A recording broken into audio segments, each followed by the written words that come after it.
প্রিয় শিক্ষার্থীবৃন্দ, সবাইকে বিপি সুমনস ইংলিশে আবারও স্বাগত।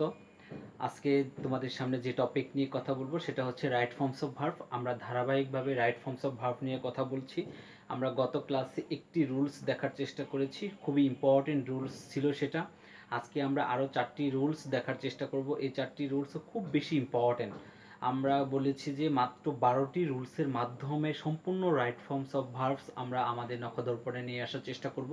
আশা করি সম্পূর্ণ ভিডিওতে আমার সাথে থাকবে। তাহলে চলো আমরা রুলসগুলি একটু দেখে আসি। আমরা এখানে বোর্ডে আগেই লিখে রেখেছি রুলসগুলি। আমরা যদি একটু পড়ে নেই, 2 নম্বর রুলস। আমরা 1 নম্বর রুলস কমপ্লিট করেছি, অর্থাৎ প্যাসিভ সেন্টেন্স কিভাবে চিনতে হয় এবং সেন্টেন্সে কিভাবে প্যাসিভ করতে হয় সেটা আমরা লাস্ট ক্লাসে শিখেছি। আজকে আমরা আরও 4টা রুলস দেখি। সেটা হচ্ছে, প্রথমটা হচ্ছে সব প্রিপোজিশনের পরে ভার্ব প্লাস আইএনজি হয়, শুধু টু বাদে। এরপর হচ্ছে টু এর পরে ভার্ব ওয়ান হয়, তবে with a view to look forward to be. এখানে বি বলতে কি শুধু বি নয়, বি বলতে এম, ইজ, আর, ওয়াজ, আর, এই 5টার যে কোনো একটাও আবার থাকতে পারে। এই কয়টা ভার্বের পরে আবার ইউজ টু যদি থাকে এবং তার সাথে যদি আবার আরেকটা হচ্ছে get use to, object to. এই যে দেখো সবগুলির সাথে কিন্তু টু আছে। এই যে with a view to, look forward to, get use to, এই টু আর এই টুর মধ্যে কিন্তু পার্থক্য আছে। এটা হচ্ছে প্রিপোজিশনাল ফ্রেজ। এরকম প্রিপোজিশনাল ফ্রেজ যদি আমরা পাই তাহলে কিন্তু অবশ্যই আমাদের ভার্বের সাথে আইএনজি যুক্ত করতে হবে। আর যদি নর্মাল কোনো টু এর ব্যবহার আমরা পাই তাহলে সেক্ষেত্রে কিন্তু অবশ্যই ভার্বের বেস ফর্ম ব্যবহার করতে হবে। আর এছাড়া অন্য সকল প্রিপোজিশনের ক্ষেত্রে অবশ্যই আমাদের ভার্বের সাথে আইএনজি যুক্ত করতে হবে। আমরা এক্সাম্পলের মাধ্যমে আরও ক্লিয়ার হওয়ার চেষ্টা করি। আমরা বোর্ড থেকে কয়েকটা এক্সাম্পল নিয়েছি। বোর্ডের আলোকে আলোচনা করলে তোমাদের কাছে অনেক গ্রহণযোগ্যতা পায়, আমি সেটা জানি, এই জন্য আমি বোর্ড থেকে এক্সাম্পল সবসময় নিয়ে থাকি। আমরা দেখি, এটা হচ্ছে কুমিল্লা বোর্ড 2017-তে আসছে। আমরা এই ভিস শব্দটা আসলে এক্সাম্পল বোঝায়, এই জন্য আমরা ভিস নতুন একটা শব্দ ইউজ করি। আমরা এখানে দেখতে পাচ্ছি এক্সাম্পল হচ্ছে, we should put high importance on learn English. আছে এখানে লার্ন আছে। আমরা দেখতে পাচ্ছি এখানে লার্ন শব্দটার পূর্বে অবশ্যই একটা প্রিপোজিশন আছে। আমরা অন একটা প্রিপোজিশন পাচ্ছি। আমরা জানি অন একটা প্রিপোজিশন, অনেকগুলি প্রিপোজিশন। অবশ্যই রাইট ফর্মস অফ ভার্ব করার আগে অবশ্যই প্রিপোজিশনের অংশটা তোমরা পড়ে আসবে, কেননা প্রিপোজিশন তুমি যদি আইডেন্টিফাই করতে না পারো তাহলে কিন্তু তুমি বুঝতে পারবে না যে আসলে এটা কি হবে। এই জন্য প্রিপোজিশনটা অবশ্যই আগে জানতে হবে। তাহলে আমরা এই সেন্টেন্সে দেখো আমরা যে রুলস বলেছি তার সেই অনুযায়ী পাচ্ছি কিনা, এটা কিন্তু একটা বোর্ডের কোশ্চেন। তাহলে এখানে দেখো আমরা একটা কিন্তু অন পাচ্ছি, তার মানে অন যেহেতু প্রিপোজিশন পাচ্ছি, টু প্রিপোজিশন না। আমাদের শর্ত ছিল টু প্রিপোজিশন থাকলে তখন আমরা একটু মাথাতে একটু আমরা বিবেচনা করব যে আমরা আসলে কোনটা করছি। সেক্ষেত্রে এখানে দেখতে পাচ্ছি আমরা টু প্রিপোজিশন নয় অন্য কোনো একটা প্রিপোজিশন, তাহলে অবশ্যই নিঃসন্দেহে সেখানে আমরা ভার্বের সাথে আইএনজি করতে পারি, কারণ অন্য সকল প্রিপোজিশনের ক্ষেত্রে ভার্বের সাথে আইএনজি করতে হয়। তাহলে এখানে হয়ে যাবে লার্নিং, এটার সাথে হয়ে যাবে আমাদের লার্নিং, আমরা যোগ করে দিলে হয়ে যাবে আইএনজি যোগ করে দিলে কিন্তু এই অ্যান্সারটা আমাদের হয়ে যাবে। লার্নিং আমরা করে ফেললাম। ওকে, এরপরে আমরা যেটা দেখতে পাচ্ছি, the cultural trophy use to. Okay, এখানে আমরা দেখতে পাচ্ছি টু আছে একটা প্রিপোজিশন এবং টু এর পরে ভার্ব আছে। তাহলে এক্ষেত্রে এখানে কি হবে? এখন তুমি প্রশ্ন করতে পারো এখানে মনে হয় আইএনজি হবে, আবার কেউ কেউ বলতে পারো এটা যা আছে তাই থাকবে, অর্থাৎ ভার্ব ওয়ান যেটা থাকবে সেটাই ব্যবহার হবে। হ্যাঁ, এখানে রুলসটা তুমি একটু যদি মেনটেন করো তাহলে তুমি পেয়ে যাবে আসলে কোনটা হবে। আমরা বলেছিলাম যে শুধু ইউজ টু, কিন্তু আমি একবারও বলিনি। দেখো এখানে বলেছি কি, যে বি ইউজ টু, শুধু ইউজ টু নয়, অবশ্যই এই ইউজের আগে অবশ্যই am, is, are, was, were, এই 5টা যে কোনো একটা থাকতে হবে। তাহলে আমরা এই সেক্ষেত্রে ব্যবহার করতে পারি ভার্বের সাথে আইএনজি। আদারওয়াইজ কিন্তু এটা নর্মাল টু হিসেবে এখানে ব্যবহৃত হয়েছে। এই জন্য আমরা অবশ্যই তাহলে এখানে ভার্বের যেটা আছে সেটাই ব্যবহার করবো, অর্থাৎ ভার্বের বেস ফর্ম যেটা আছে আমরা সেটাই ব্যবহার করবো, অর্থাৎ ট্রাভেলের ট্রাভেলই থাকবে। ওকে, তাহলে এখানে অ্যান্সারটা হচ্ছে ট্রাভেল ট্রাভেলই থাকবে, কারণ এই টুটা নর্মাল টু হিসেবে এখানে ব্যবহৃত হয়েছে। ওকে, এরপর আমরা দেখতে পাচ্ছি আরেকটা example, traffic rules must be maintain with a view two. এরপর আছে কন্ট্রোল রোড অ্যাক্সিডেন্টস। ওকে, তাহলে আমাদের ট্রাফিক রুলস খুব ভালোভাবে মেনটেন করতে হবে যদি আমরা রোড অ্যাক্সিডেন্টকে কন্ট্রোল করতে চাই। সেক্ষেত্রে আমরা এখানে যেটা পাচ্ছি, এই যে টু, এই টুটা কি নর্মাল টু? একটু যদি এই রুলসটা ফলো করো তাহলে তোমরা বুঝতে পারবে না এটা কিন্তু নর্মাল টু না, এটা প্রিপোজিশনাল ফ্রেজ।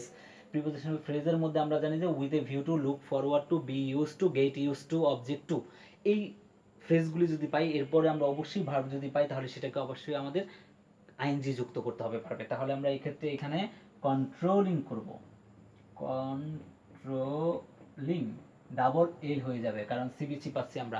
সিবিএসসি রুলস নিয়ে আমরা আলোচনা করব। কনসোনেন্ট ভাওয়েল কনসোনেন্ট যদি আমরা লাস্ট সিলেবালে পাই তাহলে অবশ্যই লাস্ট লেটার যেটা থাকে সেটাকে ডাবল করতে হয়। এটা হচ্ছে সিবিএসসি রুলস কোনো কিছু যোগ করতে হলে। আমরা সেটা নিয়ে আরেকটা ক্লাস করবো ইনশাল্লাহ। তাহলে আমরা এখানে কি করলাম, এই টু এর পরে ভার্বের সাথে আইএনজি হলো কেন, কারণ এটা হচ্ছে একটা আমাদের রুলসের মধ্যে আছে যে উইথ এ ভিউ টু থাকলে সেক্ষেত্রে আমাদের ভার্বের সাথে আইএনজি করতে হয়, এই জন্য আমরা ভার্বের সাথে আইএনজি করলাম। এখানে টু পেয়েছি, এটা হচ্ছে নর্মাল টু এর ব্যবহার ছিল, ইউজ টু আছে, বি ইউজ টু কিন্তু পাইনি আমরা, এই জন্য এখানে আমরা নর্মাল টুর পরে আমরা জানি ভার্বের বেস ফর্ম হয়, এই জন্য আমরা বেস ফর্ম রাখলাম। এখানে অন একটা অন্য প্রিপোজিশন, টু বাদে অন্য প্রিপোজিশন, তাহলে অন্য প্রিপোজিশন থাকলে আমরা জানি সেক্ষেত্রে আমাদের অবশ্যই ভার্বের সাথে আইএনজি করতে হয়, এই জন্য আমরা এখানে লার্নিং করলাম। আশা করি ক্লিয়ার এই এক্সাম্পলটা। ওকে, তাহলে আমাদের প্রথমটা শেষ, প্রথম রুলসের আলোকে আমরা এক্সাম্পলগুলি দেখলাম। এবার দ্বিতীয় আমরা রুলসটা দেখার চেষ্টা করি, এটাও খুব বেশি ইম্পর্টেন্ট। এটা হচ্ছে মডাল ভার্ব। আমাদের মডাল ভার্বগুলি একটু মনে রাখতে হবে। আমরা জানি 9টা স্পেশাল মডাল ভার্ব আছে, আরও কিছু মডাল ভার্ব হিসেবে কিছু ভার্ব ব্যবহৃত হয়, সেগুলি একটু পরে আমরা জানবো। তবে তার আগে আমরা আসল যে 9টা মডাল অক্সিলারি ভার্ব সেটা আমরা একটু জেনে নিই। সেটা হচ্ছে can, could, may, might, shall, should, will, would, must. এই যে আমরা এখানে দেখতে পাচ্ছি যে modal verb can, could, may, might, shall, should, will, would এবং মাস্ট, এই 9টা মডাল অক্সিলারি ভার্ব যদি সেন্টেন্সে থাকে এবং সেটা যদি প্যাসিভ করতে না হয়, অ্যাক্টিভ থাকে, তাহলে অবশ্যই ভার্ব যেটা থাকবে সেটাই হবে, অর্থাৎ ভার্ব ওয়ান হবে, ভার্ব কোনো পরিবর্তন হবে না। ওকে, তাহলে আমরা একটা এক্সাম্পল দেখি। উই শুড, এখানে আছে follow the rules of a be. আমাদের এখানে কি আছে, আমাদের উচিত অনুসরণ করা, কিসের অনুসরণ করা, মৌমাছির রুলসকে, অর্থাৎ মৌমাছি যে তার জীবন পরিচালনার জন্য যে রুলস মেনটেন করে সেগুলি আমাদের অবশ্যই মেনটেন করা উচিত বা ফলো করা উচিত, এখানে বাংলা অর্থ এটা বলেছে। তাহলে এখানে আমরা যে ফলো পাচ্ছি, এই ফলোটা কিন্তু এখানে আমরা দেখতে পাচ্ছি এখানে একটা শুট পাচ্ছি, তাই না, মডেল অক্সিলারি ভার্ব পাচ্ছি। তাহলে মডেল অক্সিলারি ভার্বের পরে অবশ্যই আমাদের কি হবে, ভার্ব পরিবর্তন হবে না, যেটা আছে সেটাই থাকবে, এই জন্য আমরা এখানে কি ব্যবহার করলাম, ফলোরই রাখবো। ওকে, আশা করি ক্লিয়ার। ওকে, এরপরে আমরা আরেকটা রুলসে চলে যাব, সেটা হচ্ছে 4 নাম্বার রুলস। আমরা এখানে দেখতে, এটা খুব বেশি ইম্পর্টেন্ট এবং এই রুলসটা বইয়ের কোথাও তোমরা খুঁজে পাবে না। আমি আগেই বলেছি অধিকাংশ রুলসই থাকবে আমাদের ব্যতিক্রম, যেটা বইতে নাই। বইতে তোমরা 1-150 রুলস পাবে, বাট একটাও দেখবে পরীক্ষার মধ্যে তুমি ধরতে পারতেছো না এক্সারসাইজ করার সময়।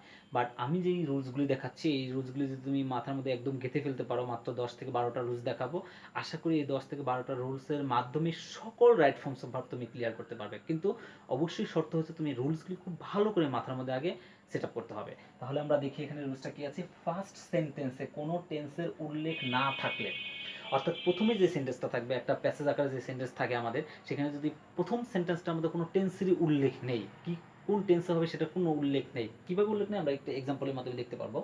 কোনো উল্লেখ না থাকলে সেটা কি হবে, অবশ্যই তাহলে সেটা আমরা ধরে নিব সেখানে তাহলে প্রেজেন্ট ইনডিফিনিট, অর্থাৎ ভার্ব ওয়ান করতে হবে। এবং তার সাথে সাথে মনে রাখতে হবে এরপরে যে সেন্টেন্সগুলি থাকবে, আর এরপরে যদি আরও 10টা সেন্টেন্স থাকে তাহলে অবশ্যই মনে রাখতে হবে সেই 10টা সেন্টেন্সও আমাদের ওই একই রুলস ফলো করে করতে হবে। তাহলে আমরা এখানে দেখতে পাচ্ছি কি, এক্সাম্পলটা হচ্ছে এখানে কুমিল্লা বোর্ড 2017-তে আসছে প্যারেন্টস, এখানে আছে বি। আমরা জানি বি হচ্ছে মানে am, is, are, was, were, এই 5টা ভার্বের যে কোনো একটা ব্যবহার করতে হবে। এবার দেখো প্রথম সেন্টেন্স আমাদের এখানে আমি একটু রাউন্ড করে দিচ্ছি। এখানে দেখো, এখানে কিন্তু প্রথম সেন্টেন্সে অবশ্যই আমাদের কোনো ভার্ব টেন্সের উল্লেখ নেই। দেখো কোনো একটা ওয়ার্ড নেই যে ওয়ার্ডটা আমরা বলতে পারবো যে এটা এই টেন্স ফলো করে, কোনো টেন্সের উল্লেখ নেই। আর যেই দিয়ে আমরা টেন্স চিনবো সেই ওয়ার্ডটাই এখানে কি করা আছে, ব্র্যাকেটে করা আছে, তার মানে কোনো টেন্সের উল্লেখ আমাদের করার এখানে নেই।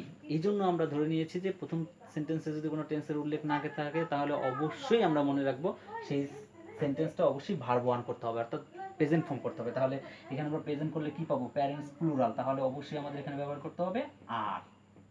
আশা করি এটুকু ক্লিয়ার। আমরা বলেছিলাম প্রথম সেন্টেন্স যেই টেন্সে হবে পরের সেন্টেন্সও ওই একই টেন্স আমরা ফলো করব। তাহলে পরের সেন্টেন্স আমরা দেখি হোয়েন এ চাইল্ড বিয়ার আছে, অর্থাৎ এখানে প্যাসিভ করতে হবে আমাদের, কারণ চাইল্ড নিজে নিজে জন্মগ্রহণ করে না, অন্যের মাধ্যমে জন্মগ্রহণ করানো হয়। এই জন্য আমরা প্যাসিভ করলে অবশ্যই তাহলে প্রেজেন্ট আমাদের প্রেজেন্ট করতে হবে। তাহলে কি হবে, is born. Okay, is born করতে হবে এখানে। দেখো আমরা প্রথম সেন্টেন্স কিন্তু প্রেজেন্টে করেছি, এই জন্য পরের সেন্টেন্সে কোনো টেন্সের উল্লেখ নেই, এই জন্য কিন্তু আমরা দেখি এই পর্যন্ত কোনো টেন্সের এমন কোনো ওয়ার্ড নেই যেটা দ্বারা আমরা বলতে পারি যে এটা এই টেন্স রেফার করে। যেহেতু কোনো রেফারেন্স নেই এই জন্য আমরা অবশ্যই প্রেজেন্টে করব। এরপরে আরও একটা অংশ আছে দেয়ার জয়েস, প্লুরাল সাবজেক্ট দেয়ার জয়েস, এখানেও যেহেতু টেন্সের উল্লেখ নেই এই জন্য এটাও আমরা কিন্তু প্রেজেন্ট করব।